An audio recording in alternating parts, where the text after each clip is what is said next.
नमस्कार, नवयुग देख रहे हैं आप और मैं हूं प्रिया राजपूत। इस सेगमेंट में आज हम बात करेंगे जनता से जुड़े जो भी मुद्दे रहेंगे, क्योंकि नवयुग में हमेशा हम कोशिश करते हैं उन मुद्दों पे बात करने की जो आम जनता से जुड़े हुए हो। एक बार फिर से आप लोगों से ही जुड़ा हुआ जो है मुद्दा सामने आ रहा है। बात कोरोना महामारी की करेंगे, क्योंकि कोरोना महामारी के आंकड़े जिस तरह से देखने को मिल रहे थे तो कहीं ना कहीं जनता घबराई है। फिलहाल कमी तो देखने में कोरोना महामारी के आंकड़ों में आई है, पर अब सबसे बड़ा डर यह है कि आखिरकार क्या तीसरी लहर पूरे भारत में आ जाएगी। और जम्मू कश्मीर में भी इसको लेकर काफी हड़बड़ी सी है और आम जनता में काफी सवाल है। आज इस मुद्दे पर लेकर हम जो है तमाम बात करेंगे और ये भी जानने की कोशिश करेंगे कि आखिरकार पूरे जम्मू कश्मीर में तीसरी लहर कब आ सकती है, और अगर तीसरी लहर आती है तो हमारा स्वास्थ्य विभाग उसके लिए कितना तैयार है, इस पर भी बात करने की कोशिश करेंगे। और ये जानने की भी कोशिश करेंगे कि क्या मेडिकल फैसिलिटीज जो है वो पूरी तरह से तैयार है और आम जनता को मिल पाएंगी, क्योंकि दूसरी लहर में जिस तरह से सवाल लिया निशान जो थे वो जीएमसी उठे थे, जहां पर लोगों को ऑक्सीजन में भी थोड़ी सी प्रॉब्लम हुई थी, जो नहीं मिल रहे थे, आईसीयू भी नहीं मिल रहे थे और बेड्स में भी काफी दिक्कत जो है देखने को मिली थी। अगर ऐसा ही तीसरी लहर में होता है तो आम जनता किस तरह से अपने आप को बचाएगी। फिलहाल कोरोना महामारी के आंकड़ों की बात अगर हम करें तो पूरे भारत से 31,443 केसेस आए हैं और जम्मू कश्मीर में 155 केसेस आए, यानी केसेस में कोरोना के जो है कमी देखने को मिल रही है। और कहीं ना कहीं अच्छी बात भी है, और सबसे अच्छी बात इसमें यह है कि पिछले 24 घंटे में पूरे जम्मू कश्मीर से एक जान भी नहीं गई है।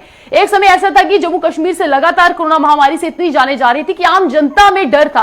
अब कोरोना से जो है जाने तो नहीं जा रही है, फिलहाल केसेस भी आ रहे हैं, वो भी कम देखने को मिल रही है। चलिए इसी बारे बात करने के लिए फिलहाल हमारे साथ डॉक्टर हरप्रीत सिंह जुड़ चुके हैं, जो कि मेडिकल ऑफिसर है सेंट्रल यूनिवर्सिटी ऑफ जम्मू से। इनसे भी बात करेंगे और हमारे दूसरे गेस्ट है उनसे भी बात करने की कोशिश करेंगे। जब तक वो जुड़ते हैं, इनसे सबसे पहला सवाल हमसे जो करने की कोशिश रहेगी वो ये रहेगी कि क्या जम्मू कश्मीर का स्वास्थ्य विभाग तीसरी लहर के लिए तैयार है। सबसे पहले इसके बारे में बताइएगा। हेलो जी, क्या आप हमें सुन पा रहे हैं? जी, तकनीकी समस्या होने की वजह से इनसे संपर्क नहीं हो पा रहा है, फिर से कोशिश करेंगे जब इनसे संपर्क होता है। पर इससे पहले हम बात करेंगे कोरोना महामारी की। आज कोरोना महामारी के अगर केसेस की बात करें तो जिस तरह से इसका जो है म्यूटेंट जो तब्दील हो रहा है और नए नए जो है केसेस का नाम जो सुनने को मिला, जिसमें डेल्टा वेरिएंट भी एक हमें देखने को मिला था, जिसके बाद जम्मू कश्मीर में काफी हलचल हो गई थी। और फिलहाल अभी कोरोना महामारी का कहर खत्म भी नहीं हुआ है, जिसके बाद कुछ अलग ही चीजें सामने आ रही है, जिसमें कि हमें कह सकते हैं ब्लैक फंगस का भी डर था, जिसके बाद हमें और भी लगातार इस तरह की चीजें निकलकर सामने आ रही है, जिसमें जनता में काफी डर है। जीका वायरस भी एक ऐसा ही नाम है। फिलहाल अगर देखा जाए तो जम्मू कश्मीर में इन चीजों से अभी कहीं ना कहीं थोड़ा बहुत कह सकते हैं बचाव तो है, पर फिर भी आम जनता में डर रहता है, क्योंकि जब भी वो सोशल मीडिया में इन चीजों के बारे में पढ़ते हैं तो काफी डर भी जाते हैं कि क्या जम्मू कश्मीर में फिर से वैसी ही हालात तो नहीं हो जाएंगी जहां दूसरी लहर में जो हालात हुई थी मेडिकल जो है हॉस्पिटल्स की। तो फिलहाल अगर देखा जाए तो जम्मू कश्मीर में कोरोना महामारी के आंकड़ों में बहुत कमी देखने को मिली है, जिसमें कठुआ डिस्ट्रिक्ट में कोई भी केस पिछले 24 घंटे में नहीं आया है। और सबसे अच्छी बात अगर हम आपको बताएं तो जो कोरोना के आंकड़े जो आ रहे हैं वो 50 से भी कम आ रहे हैं हर डिस्ट्रिक्ट में। यह सबसे बड़ी बात है, क्योंकि 2 डिस्ट्रिक्ट सबसे प्रभावित थे, जिसमें जम्मू और श्रीनगर था। 2 डिस्ट्रिक्ट जो जम्मू कश्मीर में सबसे ज्यादा प्रभावित थे, फिलहाल उनमें भी कमी देखने को मिली हुई है। फिर से हमारा संपर्क हो चुका है डॉक्टर हरप्रीत सिंह से, इन्हीं से जाने की कोशिश रहेगी। और इसके साथ हमारे दूसरे गेस्ट भी हमारे साथ जुड़ चुके हैं, डॉक्टर शकील जो कार्डियोलॉजिस्ट हैं, इनसे भी बात करने की कोशिश करेंगे। सबसे पहले हम हरप्रीत सिंह के पास जाएंगे। जी सर, आप बताइएगा सबसे पहले जम्मू कश्मीर क्या तीसरी लहर के लिए तैयार है। इसके बाद हम और भी मुद्दों पे बात करेंगे, परंतु सबसे ज्यादा जनता में जो डर है वो तीसरी लहर को लेकर है कि क्या जम्मू कश्मीर में तीसरी लहर आ चुकी है, कब आएगी और क्या तैयारियां हैं। ये सबसे बड़ा सवाल है। देखिए, तीसरी लहर का अभी तक ऐसा कुछ अनुमान भी नहीं लगाया कि कब तक आएगी। There is no one who has certainly said this is the time which we have this third wave. But yes, हमारी पहले से सेकेंड वेव से बेटर सिचुएशन है अभी। We are in a better position to handle the third wave. अभी as such जो cases आ रहे हैं उसमें इतने केसेस नहीं लग रहे कि थर्ड वेव का फिलहाल नियर फ्यूचर में कुछ ऐसा आने का है। लेकिन हाँ, may be with in 1 or 2 months अगर हम थोड़े कंप्लेसेंट हो जाते हैं, हम थोड़ा we lower our guard, there are chances कि हो सकता है। जैसे आप देख रहे हैं कि लोग मनाली जा रहे हैं, hill station and all that, अगर हम कंप्लेसेंट हो जाते हैं तो खुद भी। जी बिल्कुल, जैसे हमने मनाली का नाम लिया तो कुछ दिन पहले सोशल मीडिया में तस्वीरें धर्मशाला से वायरल हुई थी जहां पर लोग मास्क नहीं पहन रहे और छोटा सा बच्चा लोगों को समझा रहा है कि मास्क पहनिए। तो कितना ज्यादा जरूरी हो जाता है कि जब आप किसी भी ऐसी जगह पर जाते हैं जहां पब्लिक गैदरिंग हो रही है तो मास्क पहनिए, क्योंकि सबसे ज्यादा जरूरी मास्क पहनना है। नहीं, exactly that is the point. अगर आपने घूमने भी जाना है तो you don't need to crowd places. आपने घूमने जाना है, अपने होटल में जाइए, अपना पहाड़ों में घूमिए, बाजारों में क्राउड करना, फिर मास्क नहीं आते, जैसे खुद कहा वो छोटा सा बच्चे को उसकी अक्ल है कि भाई मास्क पहनो। मुझे तो लगता है उस बच्चे को हमने एम्बेसडर बनाना चाहिए इस चीज का। But people are complacent. Last time भी यही हुआ था। पीपल वर ये attending weddings and all that stuff. तो हमें उस चीज से थोड़ा सा परहेज करनी है जी। क्योंकि अगर if we lower our guard ना, it will be devastating for us. बिल्कुल। और एक जो सोशल मीडिया में सबसे बड़े आम जनता के बीच में जो परेशानी ये है कि अगर तीसरी लहर आती है तो इसमें सबसे ज्यादा प्रभाव पड़ेगा बच्चे और महिलाओं पर। तो क्या लगता है कि बच्चे और महिलाओं पर अगर प्रभाव पड़ने वाला है तो इसके लिए कब से जो है तैयारी शुरू कर देनी चाहिए? क्योंकि अभी तक एक्सपर्ट्स द्वारा साफ नहीं कहा गया है कि दूसरी लहर कब खत्म होगी और तीसरी लहर का आगमन कब होने वाला है। एग्जैक्टली। अभी तो हम फिलहाल दूसरी लहर भी खत्म नहीं हुई है। और इससे ये चीज है कि जैसे हम काफी लोग वैक्सीनेटेड हैं बट बच्चे वैक्सीनेटेड नहीं हैं। तो और फिर तीसरी लहर में जो जीनोम सीक्वेंसिंग हुई है क्लास की, उसमें ये देखा गया कि उसकी ट्रांसमिटेबिलिटी इतनी ज्यादा है कि बच्चों को भी वो अफेक्ट कर सकती है। और वैक्सीन का भी उसमें कितना प्रभाव रहेगा वो भी हम पूरी तरह से नहीं जानते। तो इसलिए गॉड फॉरबिड अगर तीसरी लहर आती है, थर्ड वेव आती है, तो हाँ, बच्चों के लिए भी थोड़ी हार्मफुल रहेगी। जी, इसी के साथ अब हम रुक करते हैं डॉक्टर शकील की ओर और इनसे जानने की कोशिश करते हैं कि जम्मू कश्मीर में जो हालात बने हुए हैं इसके लिए हमारा जो हेल्थ डिपार्टमेंट है उनमें किस तरह की फैसिलिटीज के लिए तैयारी चल रही है और किन चीजों की तैयारी करने की जरूरत है। डॉक्टर शकील, सबसे पहले आपसे यही हमारा सवाल रहेगा कि जम्मू कश्मीर का जो हेल्थ डिपार्टमेंट है उनपे लोगों ने काफी गुस्सा जो है दूसरी लहर में दिखाया था, तो क्या लगता है कि तीसरी लहर के लिए कौन सी फैसिलिटीज जो है वो आज से ही उनके लिए तैयारी करना सबसे ज्यादा जरूरी है? जी नमस्कार। हम लोग ये समझ सकते हैं कि लोगों का बहुत ज्यादा गुस्सा है इस वक्त हेल्थ डिपार्टमेंट पे। जिस हिसाब से बेड की क्राइसिस रही, ऑक्सीजन की क्राइसिस रही, तो मैं इसका हल यही होगा कि हमें गवर्नमेंट से मतलब रिक्वेस्ट करना चाहिए, हमें ये तैयारी करनी चाहिए कि जितने भी प्राइवेट हॉस्पिटल हैं, चाहे छोटे मोटे नर्सिंग होम्स है, चाहे बड़े हॉस्पिटल है, जितने भी जम्मू कश्मीर में हॉस्पिटल हैं, उन सबको ओनली हमें स्किल्स या गवर्नमेंट हॉस्पिटल्स को ही नहीं बल्कि प्राइवेट हॉस्पिटल्स को भी मेरे ख्याल से लेना चाहिए, कोविड के अंदर लाना चाहिए, ताकि हमें कभी भी किसी तरह की बेड क्राइसिस न हो। और सेकंड, हमें ऑक्सीजन की इस वक्त ऑक्सीजन की मारामारी हुई, पूरे देश में हुई और कश्मीर में भी हुई, और हमें उसका ज्यादा ख्याल रखना चाहिए। जी बिल्कुल, आपने सही कहा कि मारामारी काफी हुई थी और कश्मीर घाटी में ऐसी तस्वीरें आई जहां पर ऑक्सीजन सिलेंडर के लिए हाथापाई तक लोगों ने की थी। तो क्या अभी से तैयारी करने की जरूरत है कि वैसी तस्वीरें फिर से देखने को ना मिले? क्योंकि तीसरी लहर अगर आती है तो ये ज्यादा घातक होगी, क्योंकि महिलाओं पर और बच्चों पर इसका सबसे ज्यादा असर होने वाला है। जी, जहाँ तक हमारे मतलब जो रिसर्च और साइंटिस्ट ITI के जो भी है दिख रहा है कि ये जो थर्ड वेव है it is around the corner right now, बिल्कुल नजदीक है। और इसके लिए अगर हम इस अभी से तैयारी न करें तो ये सेकंड वेव से भी ज्यादा घातक हो सकती है। जी बिल्कुल। और जो आंकड़े आ रहे हैं उस हिसाब से बच्चों पे ये बहुत ज्यादा ये असर करने वाली है। ये आंकड़ों के हिसाब से चल रहे हैं हम लोग, अभी तक भी पूरी तरह स्टडी नहीं है, लेकिन जो पिछले 2 वेव से हम लोग देख चुके हैं। अगर हम लोग अभी से तैयारी न करें तो जैसा कि मैंने अभी भी आपसे मतलब कहा कि हमें बिल्कुल तैयार रहना है और हमें प्राइवेट हॉस्पिटल, नर्सिंग होम जितने भी है उनको अंडर गवर्नमेंट जो एक्ट है, जिस टाइम भी डिजास्टर होता है, जिस टाइम भी पैंडेमिक होता है, उनको उसके अंदर लाना है। और ये बहुत बेहद जरूरी है ताकि हमें ऐसी सूरत हाल न देखने को मिले जो हमें सेकंड वेव में देखने को मिले। जी बिल्कुल, आप सही कह रहे हैं कि वैसी सूरत हाल दोबारा नहीं देखने को मिलनी चाहिए। तो चलिए डॉक्टर हरप्रीत सिंह जानने की कोशिश करेंगे कि जिस तरह से जमीनी स्तर पर अगर देखा जाए तो पेरेंट्स जो है वो चाहते हैं कि स्कूल खुल जाए, कॉलेजेस खुल जाए, यूनिवर्सिटीज खुल जाए, क्योंकि एक लंबे समय से घर में बैठकर वो शिक्षा उनको नहीं मिल पा रही है, ये वो शिकायतें कर रहे हैं। तो आपको क्या लगता है डॉक्टर हरप्रीत की क्या जम्मू कश्मीर में जैसे कोरोना महामारी के आंकड़े आ रहे हैं, क्या यूनिवर्सिटीज को, कॉलेजेस को खुलने की परमिशन मिलनी चाहिए? क्योंकि मेडिकल ऑफिसर आप आप सेंट्रल यूनिवर्सिटी ऑफ जम्मू के हैं और आपका उठना बैठना बच्चों के बीच रहता है, आप मेंटालिटी उनकी समझते हैं और ये भी जानते हैं कि किस तरह से शिक्षा विभाग को अच्छे से काम किया जा सकता है उनके लिए। चलिए देखिए, मोस्ट ऑफ द यूनिवर्सिटीज और कॉलेजेस तो ऑनलाइन टीचिंग कर ही रहे हैं, और आपकी बात सही है कि इन पर्सन टीचिंग का बेनिफिट होता है, वो ऑनलाइन टीचिंग का उतना बेनिफिट नहीं मिलता है।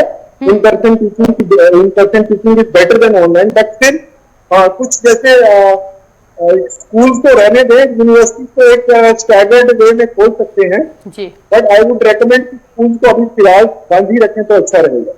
जी डॉक्टर शकील आपसे एक मुख्य वगैरह जैसे कंसेप्ट करते हैं। जी बिल्कुल, आप बिल्कुल सही बोल रहे हैं इसको। और डॉक्टर शकील आपसे भी एक जो सवाल है ये जानना चाहेंगे, क्योंकि रिसर्च से सामने चीजें आ रही है कि इस कोरोना महामारी के बीच लोगों में बीमारियां ज्यादा हुई हैं और लोगों में डिप्रेशन बहुत ज्यादा हुआ है। तो क्या लगता है इस कोरोना महामारी के बीच अगर तीसरी लहर आती है या अभी भी जो दूसरी लहर भी चल रही है, तो किस तरह से अपने मेंटल कंडीशन को ठीक किया जा सकता है और बीमारियों से कैसे दूर रहा जा सकता है, इसके बारे में क्या कुछ आप कहना चाहेंगे?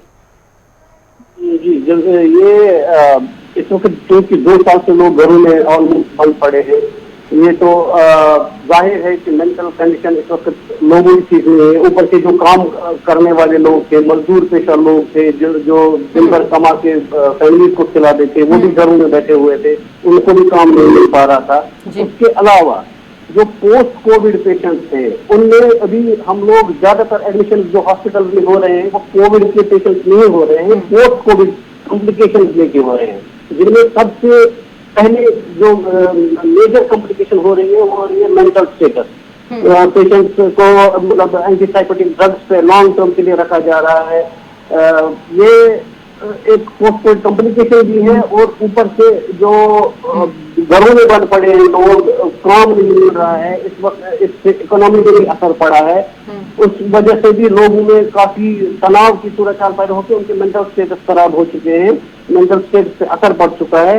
इससे हमें थर्ड जो वेव आने वाली है उसमें भी हमें, जैसे हम लोग अभी तक अपने आप को इससे बचाने की कोशिश में लगे हैं, SOP फॉलो करना वैसे ही रखना है। और जैसे पहले हम लोग बता चुके हैं, डॉक्टर्स वगैरह जो इंटेलेक्चुअल्स हैं, वैसे जो मेडिकल फैसिलिटी बोलती है कि अपने आप को हमेशा बिजी रखना है, SOP फॉलो करनी है, और हर एक हेल्दी फूड खाना है, हेल्दी डाइट जिसको बोलते हैं, ये सब चीजें फॉलो करनी है और अपने आप को हमेशा बिजी रखना है। जी बिल्कुल, आपने सही कहा कि किस तरह से हम अपने आप को स्वस्थ रख सकते हैं, क्योंकि इस कोरोना महामारी की जंग वही जीत सकता है जो अपने आप को स्वस्थ रखेगा। अगर आप पहले ही बीमारियों में ग्रस्त रहेंगे तो इस कोरोना महामारी की जंग कैसे जीत पाएंगे। चलिए इसी के साथ अब हम डॉक्टर हरप्रीत से भी जानना ये चाहेंगे कि वैक्सीनेशन को लेकर भी काफी सवालिया निशान जो खड़े हो रहे हैं कि वैक्सीनेशन के लिए रजिस्ट्रेशन नहीं हो पा रही है, स्लॉट्स नहीं मिल पा रहे हैं। तो आप बताइएगा कि जम्मू कश्मीर में फिलहाल वैक्सीनेशन को लेकर क्या स्थिति है और कितना वैक्सीनेशन लगाने की जरूरत है, इसके बारे में बताइए।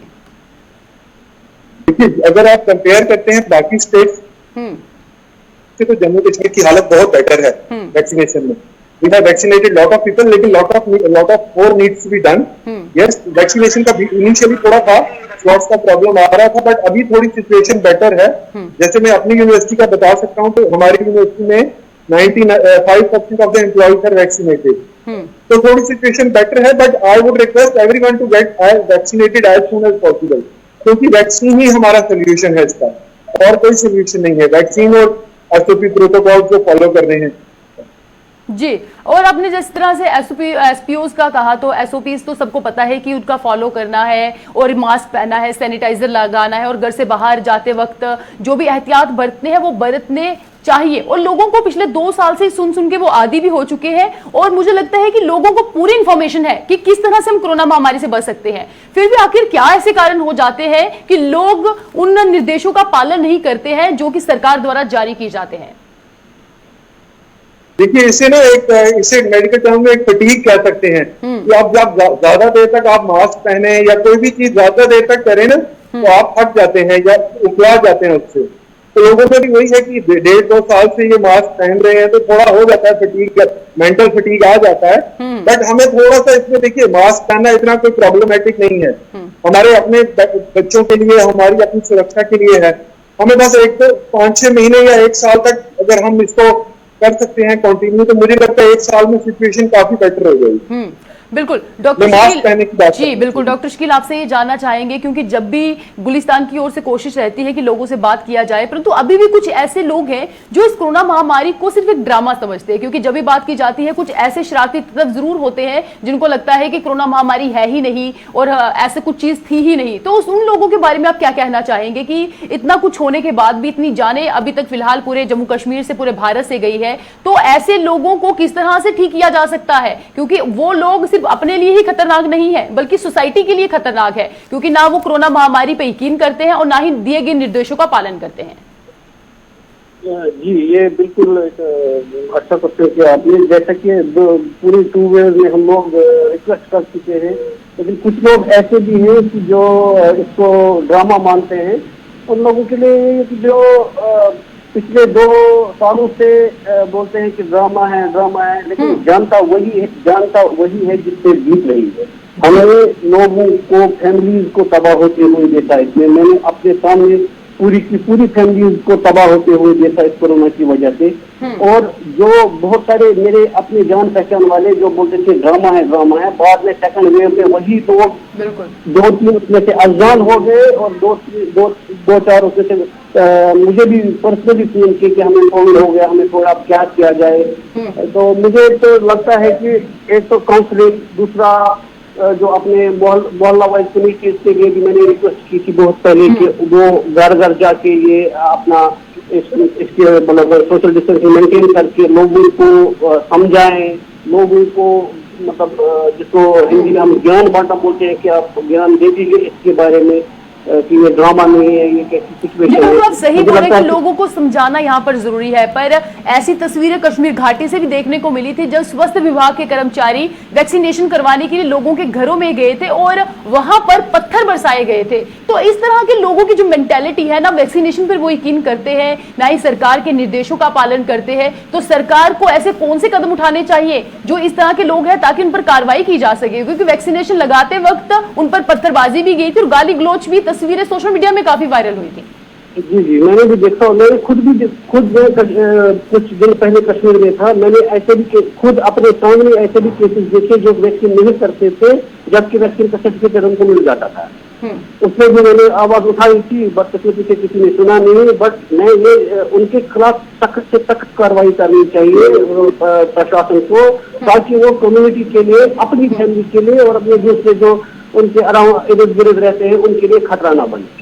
बिल्कुल उनके लिए सख्त से सख्त कदम उठा देना चाहिए। ऐसे लोगों को मतलब समाज में रहने का कोई हक नहीं है। जो अपने लिए भी खतरा है, अपनी फैमिली के लिए खतरा है और अपने समाज के लिए भी खतरा है। जी बिल्कुल, आप सही कह रहे हैं। ऐसे जो इंसान होते हैं वो सोसाइटी के लिए भी खतरनाक होते हैं और अपने परिवार के लिए तो पहले से ही खतरनाक होते हैं, क्योंकि जब वो वैक्सीनेशन पर यकीन नहीं करेंगे, ना ही वो मास्क पहनेंगे, ना ही वो सैनिटाइजर का इस्तेमाल करेंगे, और जब भी बाहर जाएंगे और अगर वो कोरोना पॉजिटिव होंगे, ना जाने कितने और लोगों को भी वो पॉजिटिव करेंगे। चलिए डॉक्टर हरप्रीत, आप भी बताइएगा कि जिस तरह से अगर जम्मू कश्मीर में फिलहाल कोरोना महामारी की दूसरी लहर में जो हालात देखने को मिली थी, जहां पर जीएमसी में भी बहुत सारे सवालिया निशान खड़े उठे थे कि वहां पर बेड्स नहीं मिल रहे हैं और भी बहुत सारी ऐसी दिक्कत थी, जो बुनियादी सुविधाएं मिलनी चाहिए थी वो नहीं मिली थी। तो आपको क्या लगता है कि क्या जम्मू कश्मीर का स्वास्थ्य विभाग पहले से तैयार नहीं था? और अगर कुछ नए वेरिएंट देखने को भी मिल सकते हैं, जैसे डेल्टा वेरिएंट हो गया या फिर ब्लैक फंगस भी देखने को मिला था, जीका वायरस, इस तरह के तमाम जो नई नई चीजें आ रही हैं, तो उसके लिए कितना तैयार हो सकता है हमारा स्वास्थ्य विभाग? क्योंकि जो सेकेंड वेव में देखने को मिला था वो हर एक इंसान को पता है कि जीएमसी में कितनी जाने गई थी। जी, तो फर्स्ट वेव ऑलमोस्ट खत्म होने वाला था। आपको याद होगा मैंने कहा था हमें कंप्लेसेंट नहीं होना, क्योंकि 6-7 हजार केसेस थे।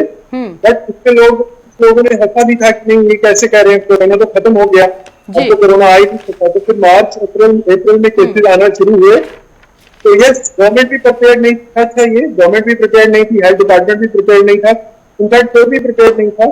सबको लगा था कि कोरोना चला गया है, अब नहीं आएगा।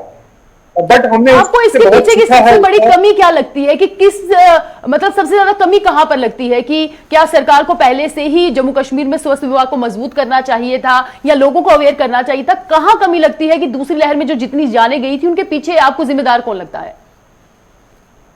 ऑनेस्टली बताऊं तो यस, फर्स्ट वेव में हमारे पास काफी टाइम था। जब वेव कम हो गई तो हमारे पास टाइम था चीजों को ऑर्गुमेंट करने का, इंफ्रास्ट्रक्चर को बढ़ाने का। शायद हमारी कमियां रही कि हमें लगा नहीं कि सेकंड वेव आएगी या कुछ ऐसा हो सकता है। वैक्सीनेशन भी हमने लेट स्टार्ट की। मेरा मानना है कि लोगों की और सरकार की मिली दोनों की गलतियां थी, क्योंकि लोगों ने भी मास्क पहनना छोड़ दिया था। वेडिंग, शादियां, फंक्शन वगैरह सब चल रहे थे आराम से। तो दोनों की, मेरे हिसाब से दोनों की गलती, सरकार की भी और लोगों की।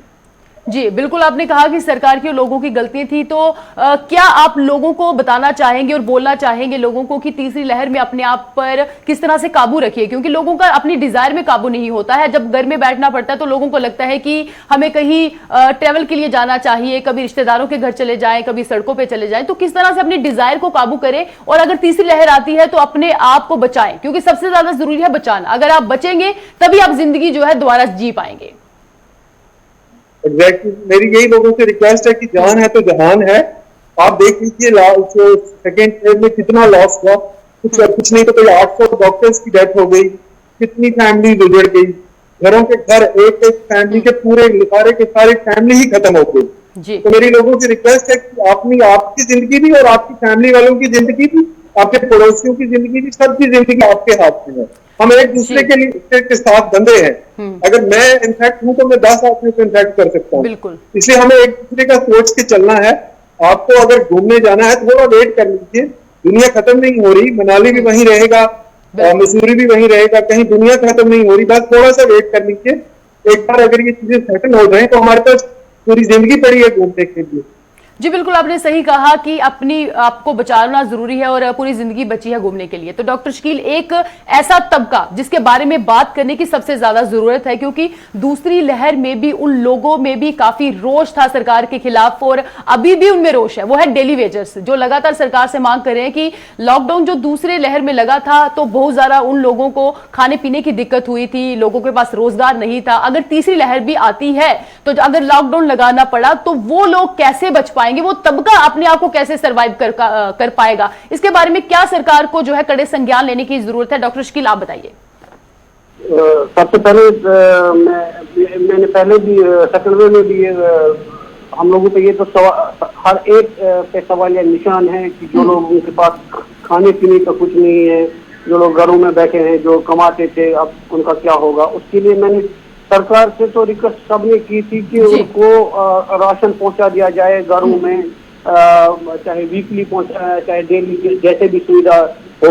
और दूसरा, मोहल्ला कमेटी जो है, मैंने उस पर ज्यादा जोर दिया था कि मोहल्ला वाइज कमेटी बनाई जाए और हर एक मोहल्ले में जो इस प्रकार के लोग हैं जिनके पास खाने की सुविधा नहीं है, उनको मोहल्ला वाइज कमेटी देखे उनका लुक आफ्टर करे।